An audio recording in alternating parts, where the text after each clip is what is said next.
Doing well, Ryan. Or Chase. I don't know why I was always want to call you Ryan. But let's start there, Chase. Talk a little bit about your relationship with Scott Pett and NutriChomps. They're going to be on your car for 6 races this year, and including tomorrow's My Bariatric Solutions 300. Yeah, obviously, really cool for me. Scott Pett's kind of been with me my whole stock car career, going back to when I was running for Cunningham and the ARCA stuff. We didn't have a sponsor in the car. The Cunningham family was just kind enough to let me drive for them, so the car was just blank, and we had a website posted, chasebriscoe.com, that I want to say launched right for Talladega, and the Scott Pett owners were watching Talladega and looked me up and saw that we didn't have a sponsor. And they were from Indiana. I was from Indiana, and their uncle actually lived 10 minutes from me, so they had heard about me a little bit and literally got a hold of me on my website and just said, hey, we'd love to know what we got to do to sponsor you. And that's where the relationship started, and that was with Big Time. And then Big Time carried over to my dirt midget stuff and sprint car stuff. And now we're on NutriChomps. Gotcha. We'll open the floor up to questions. Raise your hand and state your name and affiliation. Chris Knight.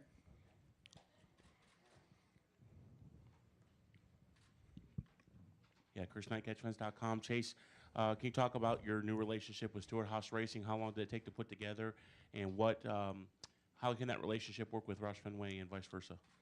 Yeah, the Stewart Haas stuff, we've been trying just to figure out how to get me more races Ford has, and, that's why I'm doing the sports car stuff, and then obviously with 12 races with Roush, and the goal is just to try to get me as many races as I can, and that's kind of where the opportunity arose is, the Stewart Haas car was part-time, and they don't really want to run a full schedule by any means, but there was enough time, for me to run, 4 or 5 races. So we've been trying for a while, and it started out actually, Joe Custer had called me, I want to say last November or December, and offered me the Talladega race. So I knew I was going to at least race 1, and then it progressed into 4 more. So really excited for that, obviously. Their stuff's really fast right now as well. So I don't know how much Stewart Haas and Roush are going to work together, but I know for me, going to drive for 2 of the best teams is certainly beneficial.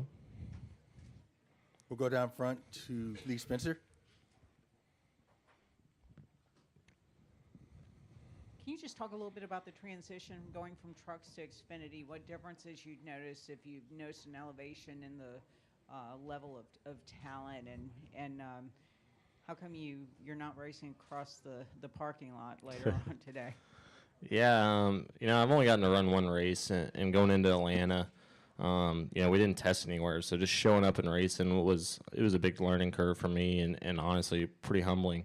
The Xfinity stuff, it drives so much different from the trucks, just from a downforce standpoint, and how you can get into the corner so much harder with the truck, and it took me a little while to get used to, and I honestly felt like it was going to drive a lot like the ARCA car, and it didn't at all. So obviously competition-wise, it's tough for every level you go, whether it's trucks, Xfinity, to Cup. It's always going to get tougher, and that's the biggest thing is just the field. In the truck there was probably 8 or 9 guys that can win a race realistically, where here there's 15 guys that could win a race. So just it's tougher to run up front, and the pit stops is one thing too. In the truck series, the pit road's pretty spread out, and you can normally get in and out pretty easily, where in the Xfinity deal it's so tight. So it's been a lot of learning. Looking forward to learning here this weekend. And as far as the sprint car deal, I couldn't find a ride. It's a 360, and I thought about bringing our stuff, but we don't have a 360 motor.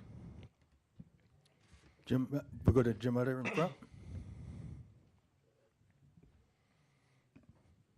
Jim Utter, motorsport.com. Chase, has it been difficult this season not racing for a championship and having to do various different things? And are you still working to add even more races to your Xfinity schedule if you can? Yeah, it's definitely been tough. The whole reason you race is to win championships, and going from the ARCA deal and winning the championship, and then last year in the truck feeling like we had a chance to win the championship, and now to be part-time, it's certainly kind of hard to deal with. And for me, trying to learn the Xfinity deal, it's hard when you race once and then don't race again for a month and a half. It's definitely tough. And then I got to go do Sebring a couple weeks ago, but then I've had another 3 or 4 week break, and it's just tough with how the weather's been in the Midwest. I couldn't go race sprint cars because it keeps raining out. So it's really been hard, obviously, to go in and out and jump in and out of different cars. But I think it's going to make you better down the road. And Always trying to add more races, whether it's, you know, the truck stuff, the ARCA stuff, Xfinity, whatever it is, always trying to get more races, and obviously just up to Ford, whatever they do. Any more questions? Chris Knight? Chase, do you think we could see you back in ARCA again before the end of the year?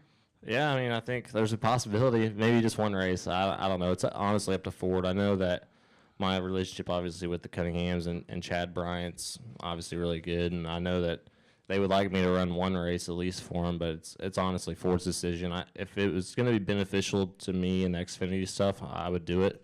But if it's going to be at a track where it's not going to benefit me for the Xfinity car, I don't think there's any reason to do it. But with that being said, I know the one they're doing, I think, would benefit me in the Xfinity stuff. So I know I'm pushing for it. Just up to them at the end of the day. And last year, 2 top 5s at Texas Motor Speedway, including almost getting that first victory in the June race. So how do you approach this weekend with the Xfinity car, knowing that you had some good experience here in the past? Yeah, it's honestly, I don't know what to expect. Obviously, with the Xfinity car driving so different from the truck, and this place really, I think, surprised all of us last year when we came back for the fall with how much different it was from the spring. So, with that being said, I don't know how much different it's going to be with the full, winter. So, I think it's going to be very eye-opening in practice, but looking forward to it. I know the 60 guys have really been working hard, and I feel like they've made a lot of gains since I was last in the car in Atlanta. So, hopefully, we can have a good run for them. All right. Well, Chase, thank you for your time. Good luck this weekend. Yeah, thank you.